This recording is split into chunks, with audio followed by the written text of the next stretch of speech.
Udah aneh betah-betahin tinggal di hutan. Berburu tong. Bukan angon kebo.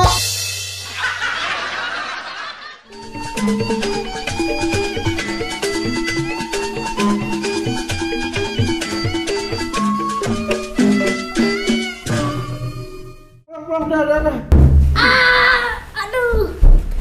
Tapi bener kata Babe ente tong, daripada ribut sebangsa dan sana air, mending kita ngobrol baik-baik. Sini duduk dulu, kan enak.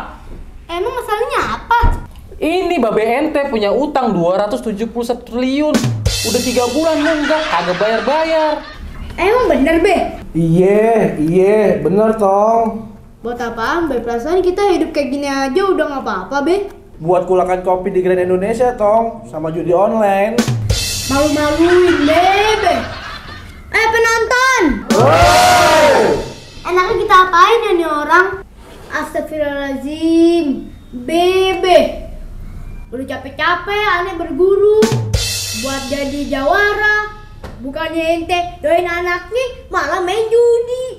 Iya tong, maafin, Babe kilaf. Udah aneh betah-betahin tinggal di hutan. Berburu tong. Bukan angon kebo. No, aneh bawa satu no. Jangan diulangin lagi ya, Be. Ente berdua kemari pengen lagi utang sama Babe aneh. Ya iyalah, nih kalau nggak bisa bayar, mending nggak usah ngutang. Ini nih, kagak Babe aneh, kagak ente berdua. Sama aja blonya. Woi penonton, tahu nggak prinsip orang berhutang? Gak punya duit. Nah, itu penonton aja tahu. Berarti Babe aneh hutang karena Nggak punya duit. nah, itu tahu. Terus kenapa ente tagih, Gede?